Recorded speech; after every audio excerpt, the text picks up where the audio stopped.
you can't prejudice a police investigation, which is the phrase that the Metropolitan Police has issued. I'll say one thing quickly, because it seems quite pertinent today, and it's quite personal, but I sometimes use my personal experiences as a lens through which to look at a story and then invite you to do the same.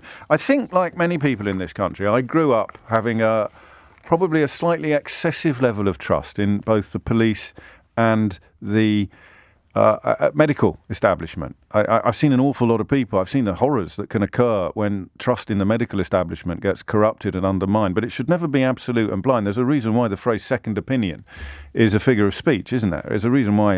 Can I see it? Can I get a second opinion? The first thing you hear from the first doctor is not necessarily going to be completely true. I think that's called white coat syndrome. The idea that they're all infallible, and that's a dangerous path to go down. Similarly, the police, you're raised to trust the police, right? You're raised to go to a policeman if you get lost. Well, for me, it was Glossop Market in 1975. Find a police officer, tell him you've lost your mummy.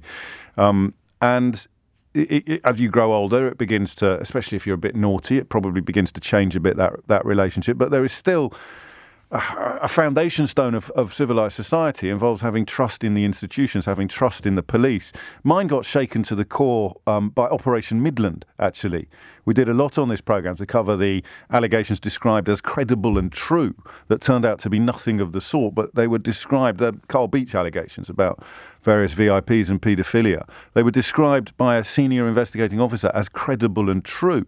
So naively, perhaps, most of the British media didn't stop to question whether or not they could be an absolute pile of crud, an absolute pile of rubbish. Credible and true are such powerful words. So you realise, or I realise, as a consequence of that investigation and that report, the Daily Mail at one point claimed that it was a victory for the Daily Mail and the Truth when Beach's allegations were described as credible and true.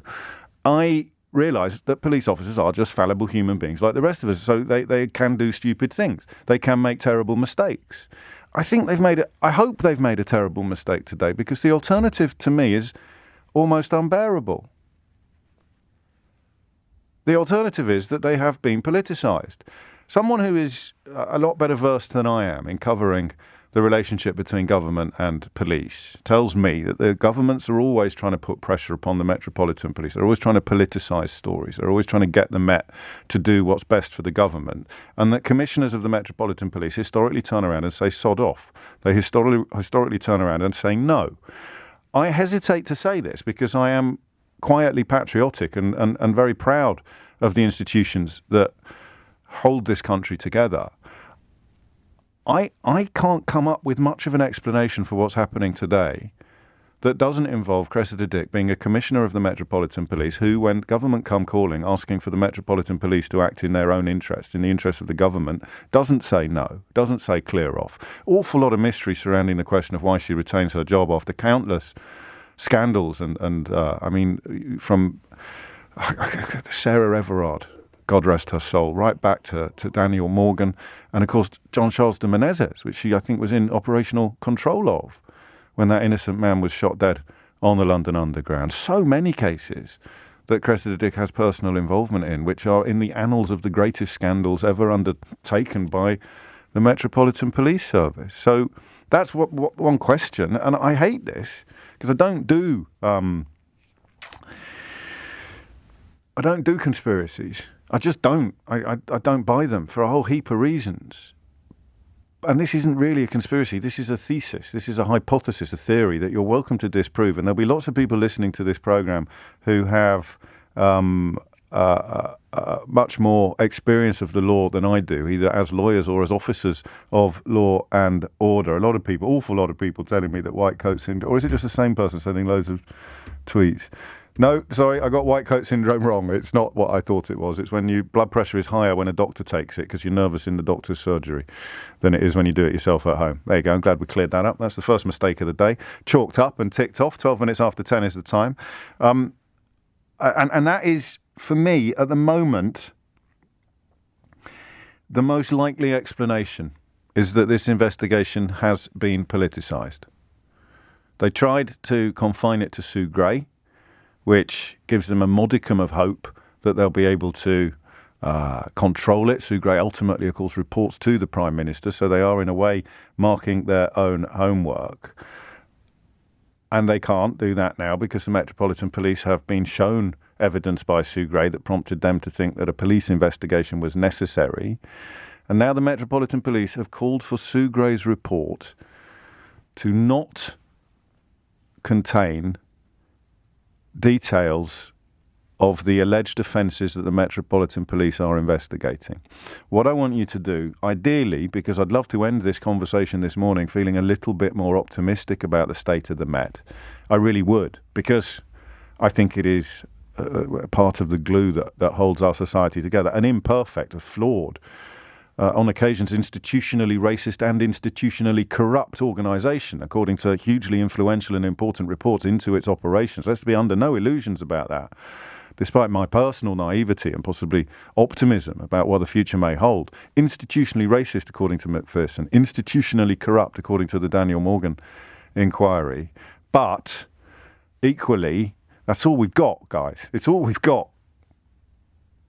All we've got is the rule of law and the Metropolitan Police. All that keeps us different from Russia or North Korea or whatever else, Bolsonaro's Brazil, all we have is the rule of law and the police. The judiciary, under attack, of course, inevitably from the Daily Mail, enemies of the people. These people are not your friends if they attack the judges. But that's all we've got. We've got the judiciary, we've got the police, and we've got the rule of law.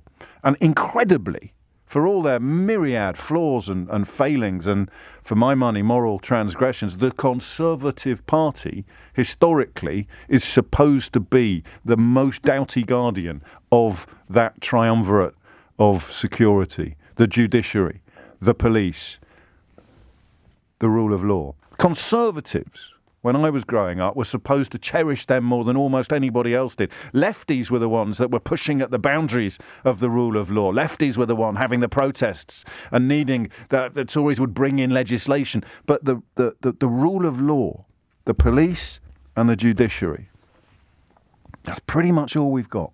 Some might say some journalists as well. But when you want to speak truth to power, when you want to hold the most powerful people to account, the judiciary, the police, the rule of law are really the first and last lines of defence for ordinary people. And I can't see right now an explanation of what the Met have done today that doesn't speak to the politicisation of the entire process. An attempt by government to get the Metropolitan Police to do what is best for Boris Johnson. Not what is best for the country, not what is best for the truth, not what is best for justice,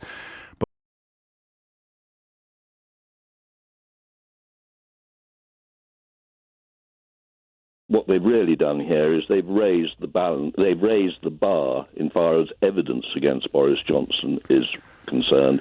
They will have to now show that it's to a criminal standard of proof, his conduct. And I can't see a result other than, in that instance, that they don't have the evidence to a criminal standard of evidence. And therefore the Sue Gray report, which is just to a civil balance of evidence, at the end of it, he will be cleared by the police, and what will happen after that is that the Sue Gray report will become an irrelevance. In other words, what he's done is by raising the standard of proof that is required against him, he's got a get-out-of-jail-free card. How would he have agency in that process? In the process of, it's what will happen. Oh, I see. You're not suggesting he's orchestrated that. You're suggesting that is... No, I'm saying that's what... Well, everything's possible, but I'm true. Saying that is the natural result of what he's done. Well, it's odd. I don't know. You've leapt towards there not being evidence, whereas a lot of readings of the current situation of what happened today... I've leapt to Go on. I'm sure there's evidence, as you've been saying, yes, to the civil standard of proof. Criminal standard of proof is very different. I get into situations where for example, I've had a libel case where the police are investigating, and the police come along and say, stop that libel case now. And in both cases where it happened, in fact, the police didn't have the evidence to the standard of proof required, even. But what And makes you these think they soft don't have it here? cases. What makes you think they don't have it here? Because my amateur reading, and you're obviously a professional. I'm saying I don't think they have. That's my opinion. Okay. But why? What is for sure is it's made it more difficult to Yes. prove a case against Boris Johnson. Right. Why, briefly, have you arrived at the opinion that they won't have it? Just because it is that bit harder? It's just the threshold is higher, therefore you think they're less likely to reach it? Or do you have grounds for believing that they won't have unearthed the evidence? I don't have grounds for believing it, but I find it odd that the police never investigated it in the first place off their own bat. Yes. If there was this kind of evidence hanging around, I don't know. Well, that's the chronology. The weird chronology is we don't investigate COVID crimes retrospectively. There is insufficient evidence. We'll see what comes of Gray. Oh, Gray found evidence, so we will investigate. And finally, today, unless things have moved on while we've been talking, we don't want Gray to publish her evidence, as that will prejudice our investigation. Yes, and then what you do is what you've then effectively got is a police investigation to a far higher standard of proof. And whatever Sue Gray reports, if the police haven't, no, exactly. I'm just for my own comprehension, I'm just praising what you've said. If the police come back and say no crime has been committed, then whatever Sue Gray reports, Boris Johnson's fans can stand up and say Boris Johnson has been completely exonerated. Even the ones who would have submitted a letter of no confidence going solely on Gray, because Gray will be superseded by the absence of a criminal prosecution. Right, I'm going to say something to you, okay? Sorry? I'm going to say something to you now. Before I really hope this isn't a call that I play back out in a couple of weeks' time or a couple of months' time. Right.